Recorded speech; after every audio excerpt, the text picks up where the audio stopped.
Joining us now to review some of the headlines of today's newspapers from around the world is Arise News analyst Emmanuel Ifeni. Great Malabite, good morning. Good morning, Ruben. Good morning, Ayo Myro Ese. Good morning, Mr. Ifeni. Welcome back from your brief vacation. It wasn't a vacation. Okay, but your trip out of the country. Thank you, You're looking refreshed, really. Thank you, sir. So you're welcome. Now we'll start the review with This Day, Nigeria's newspaper of record. We'll start with the story above the lead. Delta killings. Defense headquarters declares 8 suspects wanted, embarks on enhanced operations. Warns killing of personnel no longer tolerated. Don't bungle probe. Resort to arbitrariness. Falana advises military.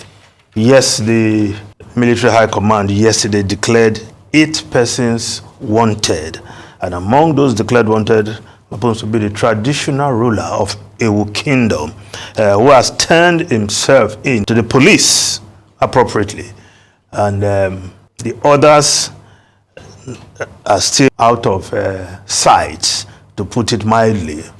But like Femi Falana, senior advocate of Nigeria, who has given an informed opinion on procedure in matters like this. It is not the duty of the police to declare anybody wanted. That function belongs to the police. Of course, Abraham Ogbodo, a Malabite, right? Yes. Yes. Niger Delta leader of thought, former editor of the Guardian newspaper, just weighed in on that a short while ago. And clearly, you want to ask, why is the military going about it this way? Because what happened to 17 officers and men is actually something that every nation will be sad about, not just the military. But how we go about seeking justice for the dead and ensuring that those behind that dastardly, heinous crime are brought to book has to be proper, so that innocent persons don't suffer for the sins, the crimes of others. And that position has been well laid out. But perhaps you wonder where the military is getting all the powers. The president told the military in the wake of these killings that he has given them full authority. I don't know how to explain that. Perhaps, Ruben, you can unpack that. Presidential alumni, you can unpack that. Full authority. Does that mean the military can just go on a wild goose chase, use all their powers, irrespective of what role they are given constitutionally? Because perhaps that's the basis of all this, the way they are going about it. But thank God, the traditional ruler of Ewu Kingdom has turned himself in, because his name was mentioned. But like Abraham explained, we have 22, 23 kingdoms in Urobo land. Ewu is one of the kingdoms with over 40 towns and villages. With over 40 towns and villages making up that Ewu Kingdom. And Ewu, the headquarters, and for purpose of clarity, they usually call it Ewurobo, because there's Ewu in Edo State, right? It's far away from the scene of this crime. And, well, perhaps they just feel like roping in the king, and perhaps they can get to the culprit from there. But if somebody has no connection to this killing, why drag his name? I learned one of the others declared is the President General. And these are titles you have among communities. The person may not be related to what has happened. But again, I think I go with the advisory that they should just follow the example of the king. Turn yourself into the police authorities, not to the soldiers, because you may just end up with broken leg even before you can prove your innocence. So, so go to the police, prove your innocence if you are not connected to the crime. I think the king has just shown the way to go. He did not even wait for 24 hours to make himself available to the police authorities. But I know it's trying times for everybody, including the military. But what we are asking is that we must also follow due process in trying to bring the criminals to justice.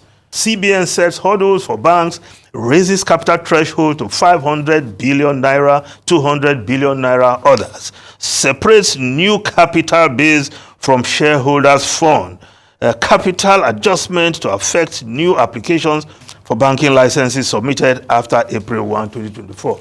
Access Bank will need to raise 248.18 billion naira to make up the capital base in this new arrangement, while the First Bank of Nigeria Holdings will need to raise 248.66 billion naira.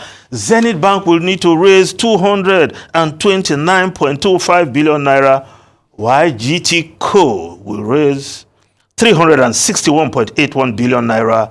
Of course, UBA, another tier 1 bank, will have to raise 384.18 billion naira. Yes, the CBN has stated that they must separate new capital base from shareholders' funds. So, between now and the end of April, the banks must come out with their plan to raise their capital base. Of course, they have the option of downgrading and, of course, mergers to meet this new capital base depending on the category. But we recall that under the Soludo Central Bank, there was also the bank capitalization. And of course, many banks had to resort to merger to meet the capital base threshold, which the central bank set then. So interesting times. They have 24 months to accomplish that. Now, the Business Day newspaper, data, diesel, grains, how Ukraine, Gaza wars affect Nigeria. Of course, that's the big story there on the front page of the Business Day newspaper. Now, the Vanguard newspaper, of course, the lead story is still the same. CBN's new capital base, top 5 banks in 1.5 trillion naira shortfall. International commercial banks get 500 billion naira as minimum. National commercial banks, 200 billion. Banks giving 24 months deadline. Now, the Nation newspaper, if you look at just the story above the masthead, what we have discussed, Monarch surrenders, Prof, 6 others wanted over soldiers killing. Now, the story below the photograph, on the front page of the Nation newspaper, Tinubu lifting Nigeria to enviable heights, says former President Buhari, governor's orders. Eminent Nigerians celebrate president at 72. Of course, the President Bola Ahmed Tinubu, turned 72 today, 72 years. And of course, he had opted for a low-key celebration. Even asked supporters, friends, corporate union, please don't place any advert on my behalf. If you have money, please give it to the poor, help Nigeria, at least to reflect the mood of the nation, the killing of these soldiers, the hardship in the land. But of course, we know we have very stubborn Nigerians. Not everybody complied with the advisory from the president. And you see adverts flying here and there. Good morning for the newspapers, but I think when the president gives an instruction that, please, I don't want my birthday to be celebrated, splashes all over the newspaper, people should just comply. Now, the Guardian newspaper, Nigeria's The Guardian newspaper, yes, 6 months on, 76 embassies, 109 foreign missions await new envoys. The old envoys, are they even back? Ruben, our friends back. You know, we have some friends. The old envoys, yes, they were recalled. Yes. Okay, they were recalled. Are they back? They all came back. Okay, Yes. because at the time they were complaining that they don't even have the means to find their way back.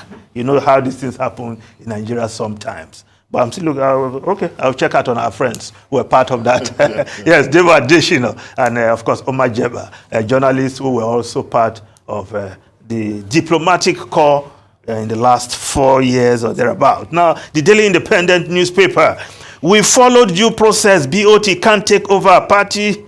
Labour Party says so-called BOT chair orders left party over 20 years ago. Labour Party emerged in crisis, deep in controversy. Labour Party can't even manage the success they accomplished in the last general election. But let's see how they resolve their matter. Now, the Daily Sun newspaper, Ningi draws battle lines with Akpabio, gives Senate President 7 days to reverse suspension or face legal action. The foreign newspapers, quickly, we just look at the Times of London. Clean your own mess, Thames water told.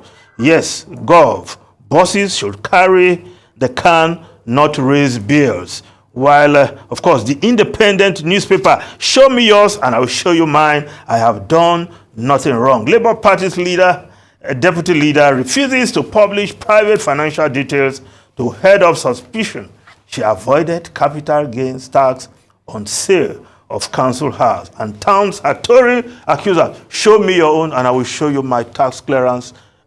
That's politicians in the UK. Yeah. Ruben and Ayo. In the foreign papers, I find an interesting story, front page of, I think, The Guardian. And the story is about the International Court of Justice. Yes, if you put up The Guardian newspaper, UK there, please put it up. That Israel has an obligation to allow humanitarian aid into Gaza, food, medicine, fuel, and the position of the International Court of Justice, which was unanimous, by the 15 justices, is consistent with the UN resolution on the same problem. The UN Security Council having agreed on an immediate ceasefire. But the question is, will Israel comply? Under the status, the ICJ status, the decisions of the ICJ are binding. According to international law, under Article 38 of the Statute of the International Court of Justice, is a world court, right? But can the ICJ enforce it? That is where the problem is. So that's where the case is, because the ICJ doesn't have the capacity to enforce its own rulings, as we saw in the Nicaragua case, Nicaragua versus United States. But the international consensus, also now supported by the International Court of Justice, is that Israel must behave like a civilized state by allowing humanitarian aid and by obeying the decision about immediate ceasefire. Yeah. All right, well, thank you very much, Mr.